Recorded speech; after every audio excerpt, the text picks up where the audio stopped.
time to be a hero.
Welcome to this week's edition of the Comic Hero Show. I'm your host, Victor Nunley, and I am the Comic Hero.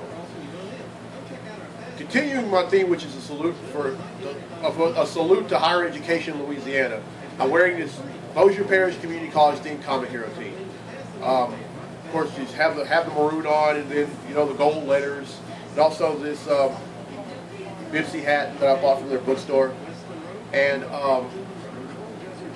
Bibsy, I don't care what anybody says, is the greatest two-year college ever. And I'm not just saying that because I went there for a few years. I said that because that is the honest truth. I've been around other junior colleges, and they don't really light a candle to Bibsy. And if you're watching this and you attended Bossier Parish Community College before I attended there, while I attended there, and after I attended there, even if you're a student now, all I gotta say is, let's go Cavs. All right, so I gotta ask, any questions?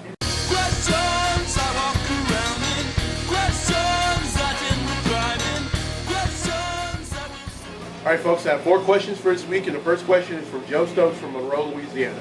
He asks, to my knowledge, Lou Ferrigno is the only person who has played the Incredible Hulk. Has anyone else played the part? Well, Joe, unless you're talking about a voice actor, no. No one else has played the role of the Incredible Hulk other than Lou Ferrigno. I mean, there have been other voice actors, like Peter Cullen once played the voice of the Hulk in an episode of Spider-Man and His Amazing Friends called Spidey Goes Hollywood. But as far as like the physical character in a live-action movie, no. And he also asks, do you prefer an actual actor or a CGI to play the Incredible Hulk? I prefer CGI, and the reason for that is because no one could pull off playing a live-action version of the Hulk other than Lou Ferrigno. Nobody. And I think CGI makes them look even more heroic. That's just my opinion. And because CGI is just an amped-up version of the actor who plays Bruce Banner. Which makes it even more, which makes it kind of more believable. The 3 actors that have played Bruce Banner, there have been 3 actors that have played Bruce Banner since 2003. I mean, it's been Eric Bana, Edward Norton, and Mark Ruffalo. But CGI, definitely. Our next question comes from Brian Ferguson from Wake Forest, North Carolina, by way of Homer, Louisiana. He asks, which cartoon series based on a character or a team is the best and why? Brian, I had to think long and hard about that question because there's so many series that were very good, and there were so many series that were just awful with a capital A. One in particular one that was good in particular was Fantastic Four, back in the late 60s with Hanna-Barbera. That was, I mean, it was just almost flawless. The only thing they dismissed was were the pranks that the Human Torch pulled on the Thing. And then there were some other ones that were good, like Justice League and Justice League Unlimited. And then there were some that were just bad, like Fantastic Four, World's Greatest Heroes. That was done by Moonscoop back in 2005. Wasn't really feeling that. And then X-Men Evolution. It was good. It was good. I mean, there was a lot of great things about it, but to make some of the characters younger just didn't really sit well with me. If you're going to come out with a series, like, tell it right. Don't try to reinvent stuff. But if I really had to pick one, I would have to say anything Dragon Ball. Now, a lot of folks think, wait a minute, Vic, Dragon Ball is a cartoon. Not at first. The first Dragon Ball series that was created by Akira Toriyama was a comic series that came out in 1984, and then a cartoon later, about 2 years later. And they did the same thing with Dragon Ball Z and Dragon Ball GT. And speaking of Dragon Ball, there's some things I'm going to be talking about in Dragon Ball coming up. All right, this next question is from Michael Kurtzpel from Shreveport, Louisiana, who coincidentally I was a band with at Vinci in the spring of 2008, and also went to college with his sister and her husband.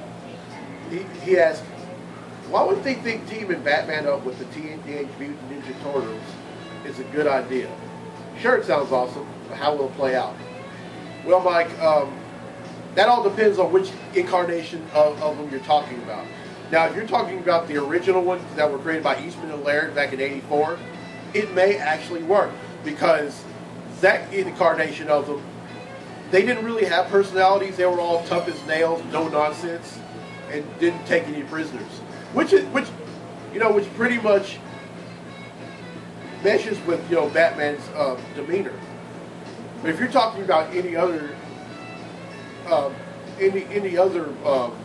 carnation of them, any other version of them, well, Batman will like half of them, and he will despise half of them. He's not going to like Michelangelo, and he's not going to like Raphael.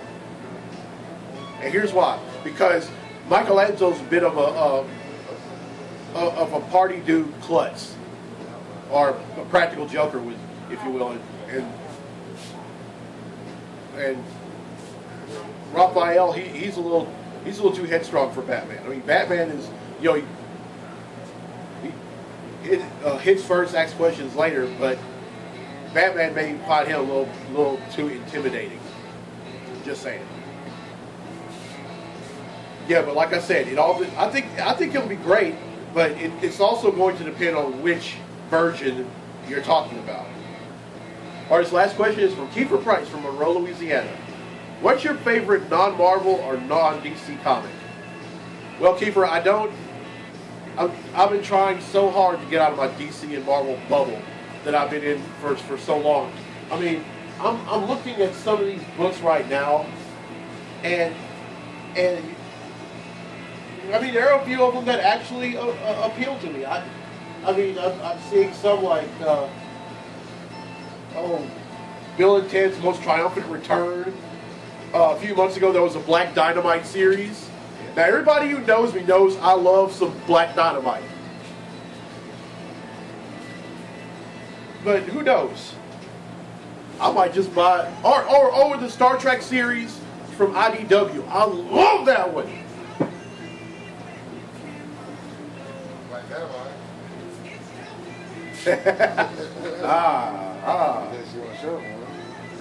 All right. By the way, this is the cover to Black Dynamite #4, and it's loosely based off of both the movie and the cartoon that comes on Adult Swim on Cartoon Network.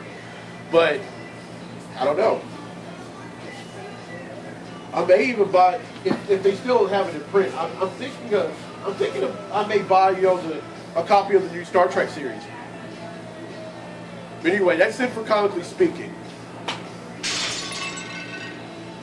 Now, continuing the Ant-Man, well, concluding the Ant-Man Comicology 101 series, I'm going to be talking about the last two characters who were Ant-Man.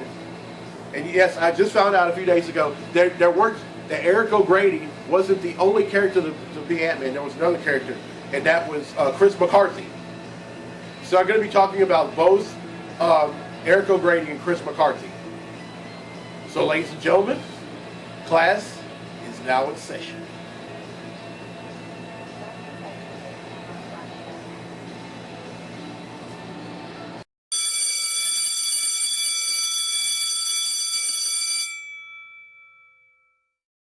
Welcome back to the Comicology 101 series of Ant-Man. Concluding the series, I'll talk about the last two characters who took on the mantle of Ant-Man, Eric O'Grady and Chris McCarthy. Eric O'Grady is the third character to take up the Ant-Man title. O'Grady is a low-level agent of S.H.I.E.L.D. who stumbled upon the Ant-Man suit in S.H.I.E.L.D. headquarters. A man of few morals and willing to lie, cheat, steal, and manipulate in order to get ahead in life, Eric stole the armor for his own selfish plans, which included using his status as a superhero to seduce women and humiliate and torment others. He had his own short-lived title before being part of other teams, such as joining the Avengers, the Initiative, as his first team, and then joining the Thunderbolts. More recently, Secret Avengers, where the character perished heroically while defending a child against the villain known as Father. Chris McCarthy is the fourth character to use the Ant-Man title.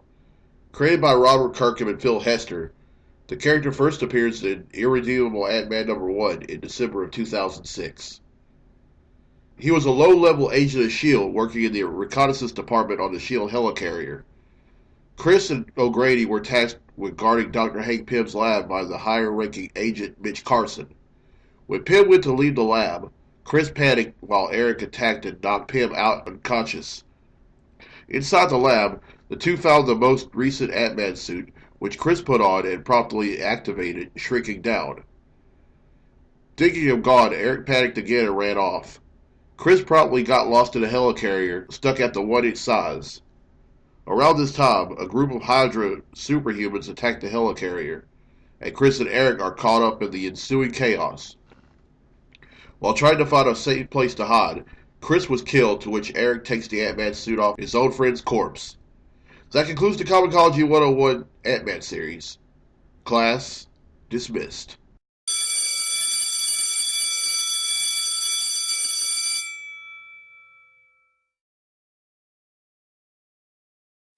Okay, I hope you enjoyed that Comicology 101 as well as the other three Comicology 101 segments that I've done so far. And if you have any suggestions for a character that that you want me to cover for Comicology 101, or any questions for the Any Questions segment, there's the contact info down there. Now, no one has requested a DC versus Marvel segment. However, I have one of my own. It's been one I've been wanting to do for so long. And here it is. This is one that I've been thinking about doing ever since I started doing this show almost 2 years ago. For DC, representing DC, I have Steel. Representing Marvel, I have Iron Man. And I'm going to have them do battle in a segment I like to call DC versus Marvel. Hulk smash! Welcome to DC versus Marvel. Today, it's Steel versus Iron Man. With his armor, Steel possesses superhuman strength, durability, and endurance. He also possesses flight, various other cybernetic armaments, a variety of communication and sensor arrays, and wields a seemingly indestructible mallet. With his armor, Iron Man possesses superhuman strength and durability, a cyberpathic link with the prior version of his powered armor suit, supersonic flight at Mach 3, energy repulsors, missiles, and regenerative life support, sometimes powered by solar power. Who will win? We all know how this would start out. Weapons, weapons, and more weapons. Iron Man would fire his full display of weapons, in which Steel would block with his mallet. After using up all his artillery, Iron Man resorts to hand-to-hand combat. This proves to be ineffective as Steel constantly clobbers Iron Man with his mallet. Realizing there's no other way to stop Steel, Iron Man calls upon his previous suits and delivers near-fatal blows to Steel. Iron Man wins. And that concludes this DC versus Marvel fight. Okay, well, I hope you enjoyed the DC versus Marvel segment. And if you have any requests for the DC versus Marvel, once again, contact info down there. Now then, it's time for Comically Speaking, so without further ado, let's talk comics!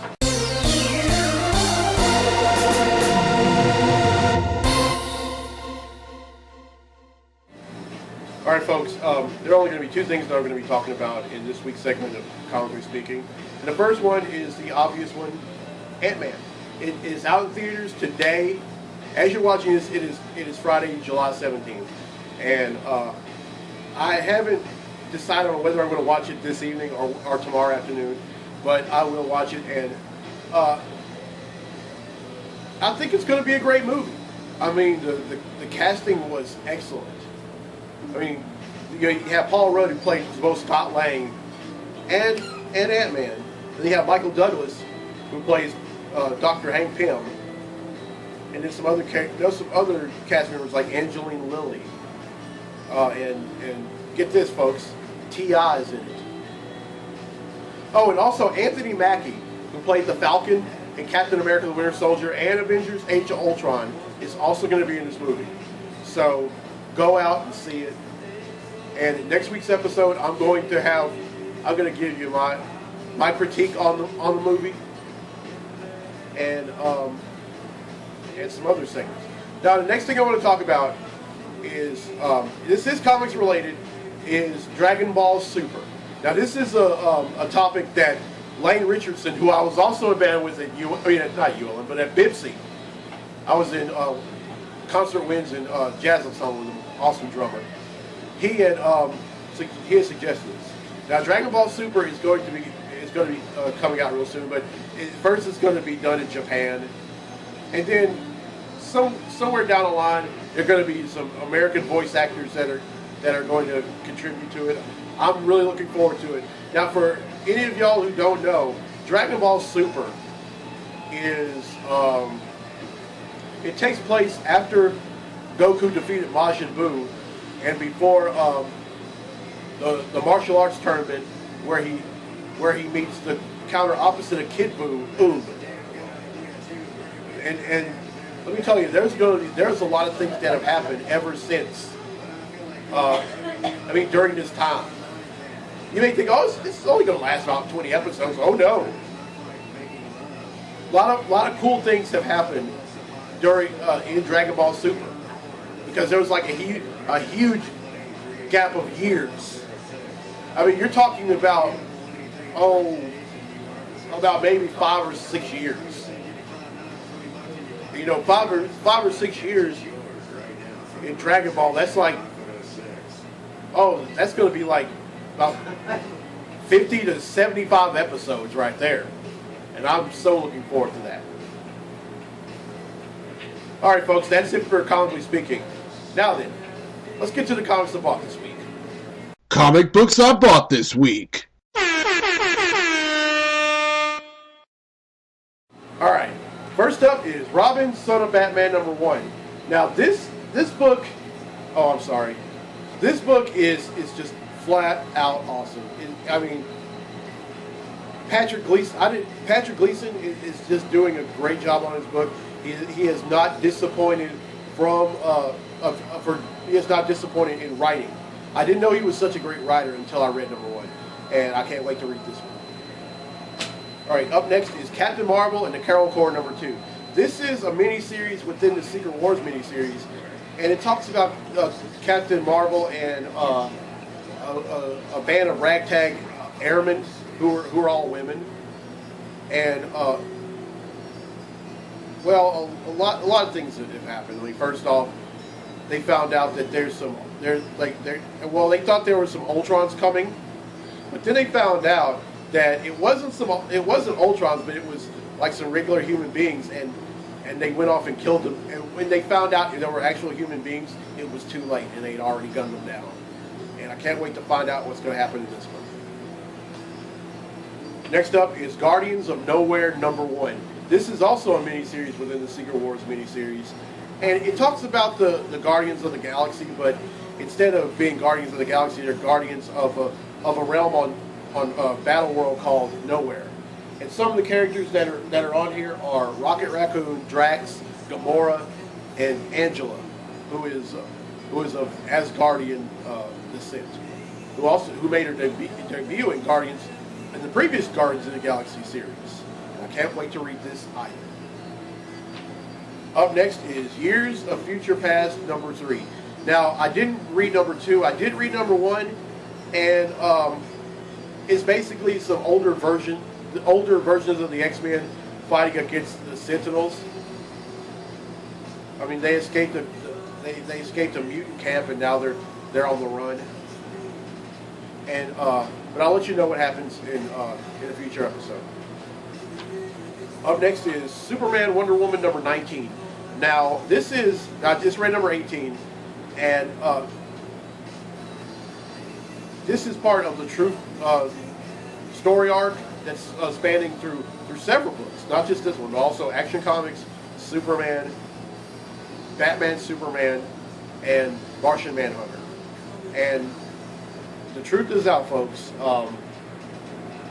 Actually, it says Justice. The truth was last month. So, next month might be Peace. Truth, justice, and peace for all mankind. No, just kidding. But anyway, some very awesome stuff is happening in this book. And, first off, Superman and Wonder Woman's relationship is getting tested. And, because now Superman is having to deal with, his secret identity being revealed to everyone, all thanks to Lois Lane.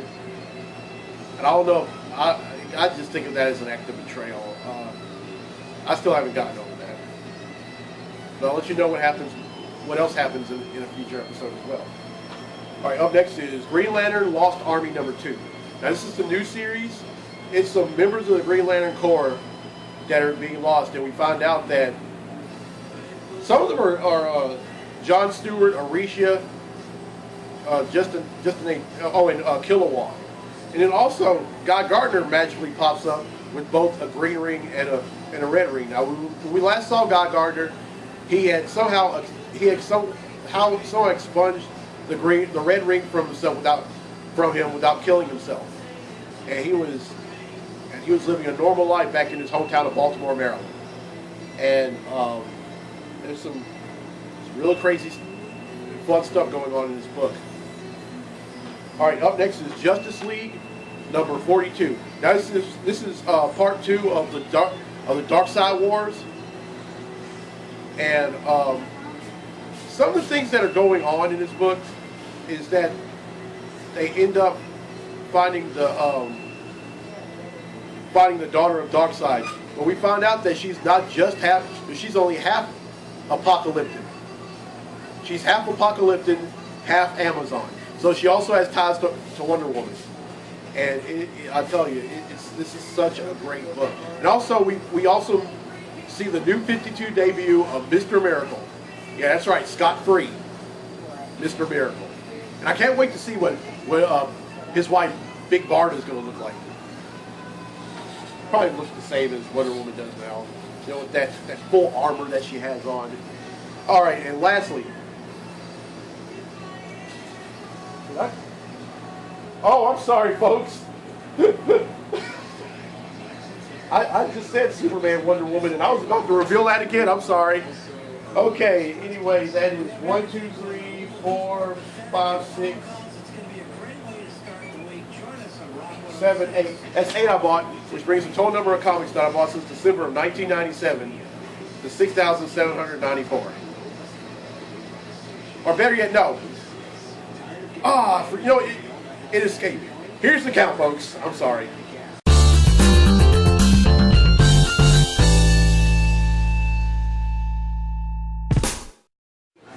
All right, I hope you enjoyed this week's episode. And next week, for the Salute to Higher Education in Louisiana, I'm going to be paying salute to Southeastern Louisiana University.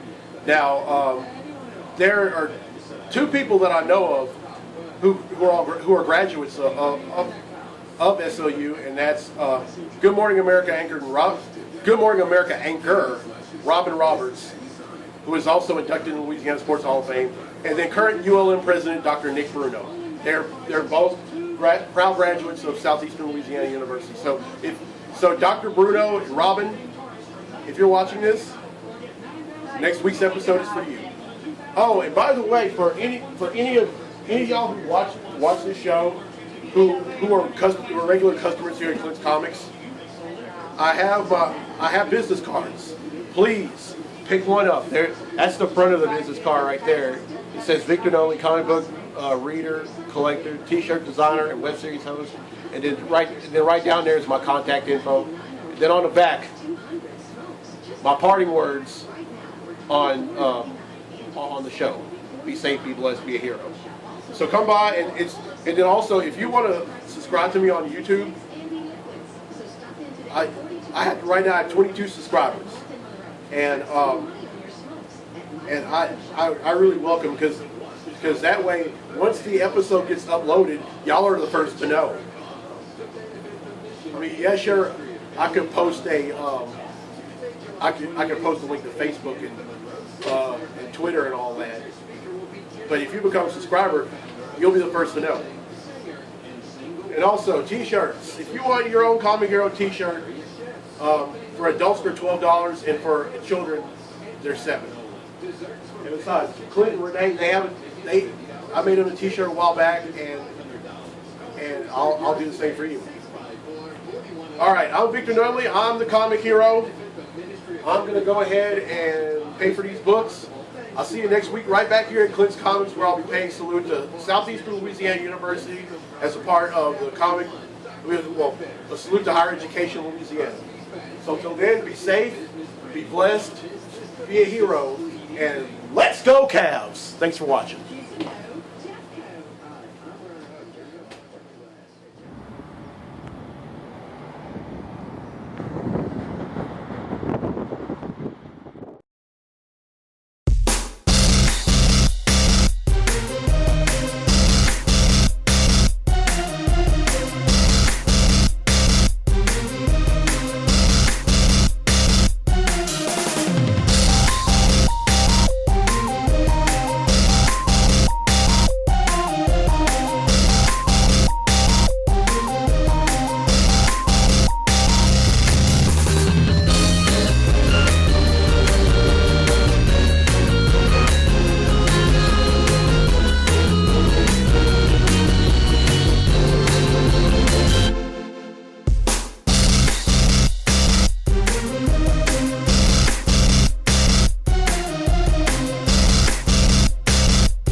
Welcome to this week's edition of the Comic Hero Show. I'm your host, Victor Nunley, and I am the Comic Hero.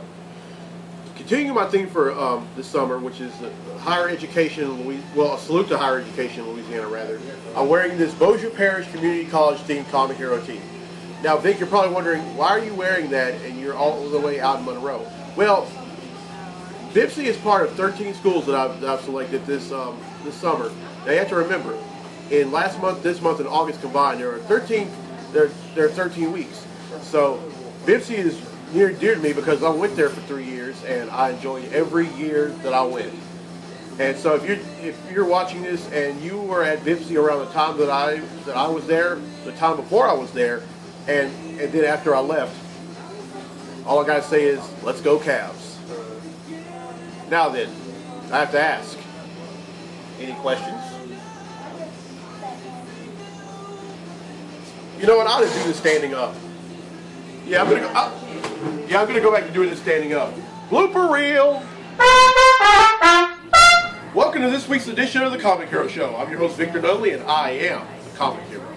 Continue my summer-long theme for which is a salute to higher education. And do it again, for real.